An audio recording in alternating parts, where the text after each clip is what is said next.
decía el embajador Mustafa Aleia que uno de los problemas más graves en el Medio Oriente es el terrorismo, y efectivamente no solamente en el Medio Oriente, en el mundo el terrorismo ha venido golpeando terriblemente a la sociedad en el siglo XXI, y es el enemigo común de todos los sistemas y de todos los gobiernos. Por eso le preguntamos ahora, siendo Irán un factor tan importante en el Medio Oriente como lo es Turquía y Arabia Saudita, y por supuesto también la influencia que tiene en el mundo como país petrolero y en la geopolítica de la región, ¿qué podemos hacer frente al terrorismo y qué hace Irán? Bueno, la medida para combatir contra el terrorismo es muy claro. Tanto en las relaciones internacionales como en el derecho internacional. En las relaciones internacionales, todos los países del mundo están comprometidos con, con que no tienen que aprovechar del terrorismo como una herramienta a favor de sus beneficios y intereses. El terrorismo siempre está en un ambiente bélico y de guerra, ahí crece. Entonces, cada país que lleva a una guerra y usa de las herramientas guerrerísticas y belísticas y crea una situación de guerra, entonces está apoyando y está ayudando al terrorismo. Ustedes ven que, por ejemplo, están bombardeando a Yemen, hay una guerra en Yemen. Ustedes ven que Al-Qaeda, el ISIS y otros grupos terroristas han conquistado unas partes de este país.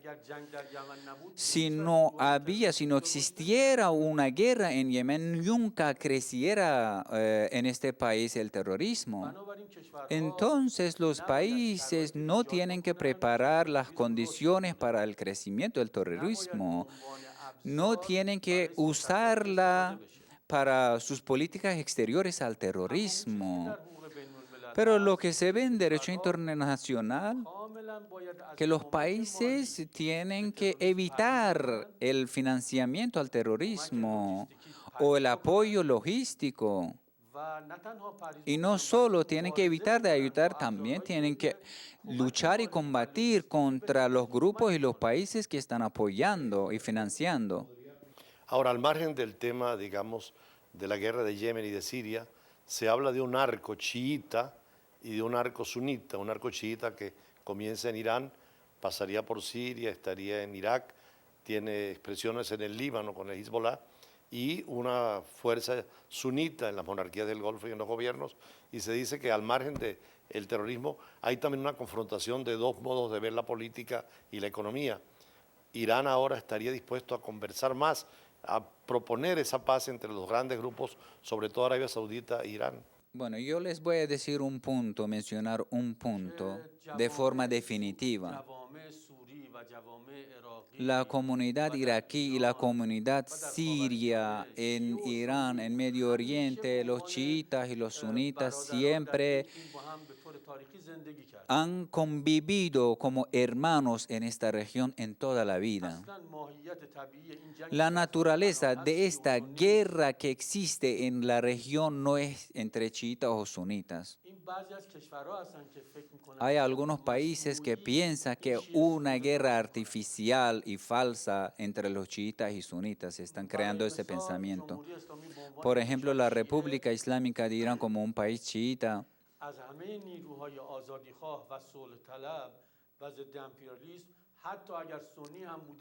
siempre ha apoyado a las fuerzas independistas y también antiimperialistas, o sean sunitas o chiitas en cualquier parte del mundo, rincón del mundo. Por ejemplo, nuestros hermanos palestinos no son chiitas, son sunitas. Son fuerzas que quieren la paz, que buscan la paz y son nuestros hermanos y nosotros los estamos apoyando, son antiimperialistas. De ninguna manera para nosotros no existe lo que es la diferencia entre los chiitas y los sunitas. Ahora, en el Medio Oriente también la variable religiosa es importante, y usted lo ha explicado, pero la variable petrolera es muy importante, y ahora el petróleo está en una situación muy complicada porque se habla de que Irán pueda tener una producción muy grande y los precios que están tan mal puedan seguir bajando. ¿Cómo ve el tema petrolero? Como usted está mencionando, el petróleo es uno de los elementos y las variables importantes geopolíticos en Medio Oriente.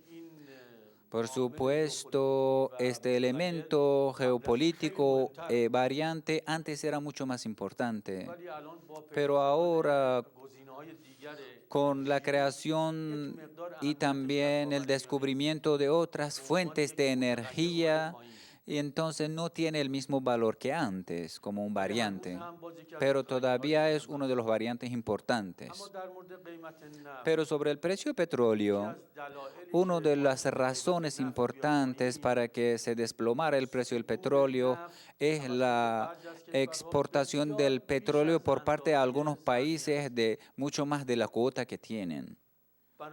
Entonces, hay un exceso de petróleo por una parte en el mercado y por otra parte que algunos países, el desacuerdo de algunos países miembros de OPEP para la reducción de su cuota en el marco de OPEP ha causado esa caída de los precios de crudo.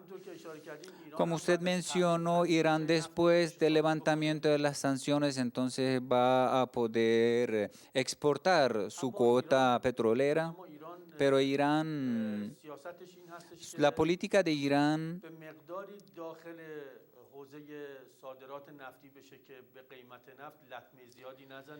La política petrolera de Irán es de esta manera que pueda aumentar el nivel de su crudo, de la exportación de su crudo de forma que no perjudicara el precio de crudo en el mercado internacional. Embajador, estando en su casa, teníamos que hablar también de las relaciones entre Irán y Venezuela, pero vamos a compromisos comerciales y regresamos para conversar sobre esta relación entre Teherán y Caracas.